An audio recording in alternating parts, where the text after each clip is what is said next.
ശബ്ദങ്ങൾ കേട്ടല്ലയോ? മൃഗങ്ങളുടെ, പക്ഷികളുടെ, പിന്നെന്തിനാ കേട്ടോ? ഒരുപാട് തരം വാദ്യങ്ങളുടെ ശബ്ദങ്ങൾ കേട്ടല്ലയോ?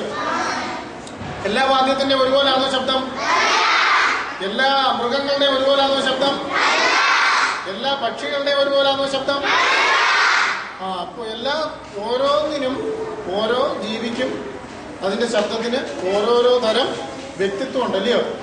അതുകൊണ്ടല്ലേ നമ്മൾ തിരിച്ചറിയുന്നത്. പട്ടി കുരയ്ക്കുമ്പോൾ ഒരു ശബ്ദം, പൂച്ച കരയുമ്പോൾ വേറൊരു ശബ്ദം അല്ലേ? പൂച്ച കുഞ്ഞിനെ വിളിക്കുന്ന ഒരു ശബ്ദം, പൂച്ച മീൻ കാണുമ്പോൾ വേറൊരു ശബ്ദം കണ്ടില്ലേ?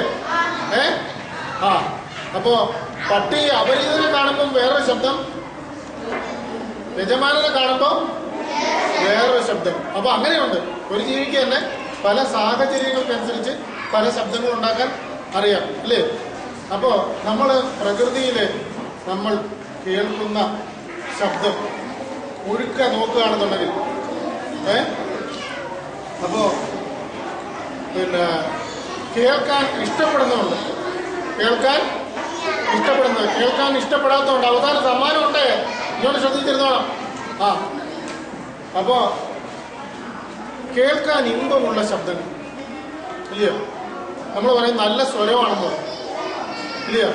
എന്തല്ല ആ കുട്ടി എന്ത് നന്നായിട്ട് പാടുന്നു, നല്ല സ്വരമാണെന്ന് പറയും. കുയിലിന്റെ എന്ത് നല്ല സ്വരമാണ് എന്ന് നമ്മൾ പറയും. എന്തുകൊണ്ടാണ്? ആ ശബ്ദം കേൾക്കാൻ ഇമ്പമുള്ളതായുണ്ട്, ഭംഗിയുള്ളതായുണ്ട് അല്ലേ? അത് നമ്മുടെ മനസ്സിനെ ആകർഷിക്കുന്നതുകൊണ്ടാണ് നമ്മൾ എന്ത് പറയുന്നത്? ആ ശബ്ദം ഇമ്പമുള്ളതാണ് എന്ന് പറഞ്ഞു. അപ്പൊ നമുക്ക് ഒരു പാട്ട് പാടിയല്ലോ. അപ്പൊ നമ്മൾ താളത്തിനനുസരിച്ച് പറയാവുന്ന ഒരു വരി ഞാൻ പറഞ്ഞുതരാം. നിങ്ങള് പിന്നീട് നിങ്ങള് ഓരോ ബെഞ്ചായിട്ടൊക്കെ ഇത് പറയണം. കാക്കച്ചുണ്ടിൽ നോക്ക്, കണ്ടാൽ നല്ലൊരു കേക്ക്, കേക്ക് തരാമോ കാക്കേ? കാക്ക പറഞ്ഞു ഓക്കേ. നല്ല കാക്കയല്ലേ? അതൊന്ന് പറഞ്ഞു നോക്കിയേ. കാക്കച്ചുണ്ടിൽ നോക്ക്, കണ്ടാൽ നല്ലൊരു കേക്ക്, കേക്ക് തരാമോ കാക്കേ? കാക്ക പറഞ്ഞു ഓക്കേ.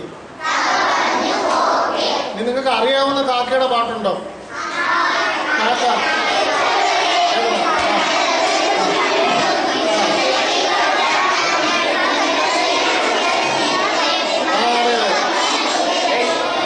അത് നമുക്കൊന്ന് ഈണത്തിൽ പാടി നോക്കാം. കാക്കേ കാക്കേ കൂടെ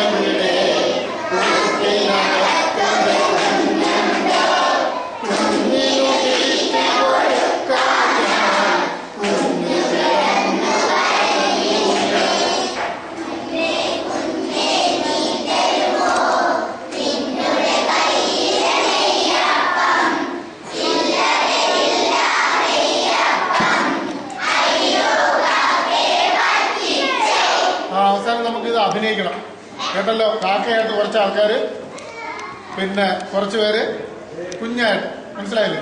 കുറച്ചുകൂടെ കഴിയും. ഇനി നമുക്ക്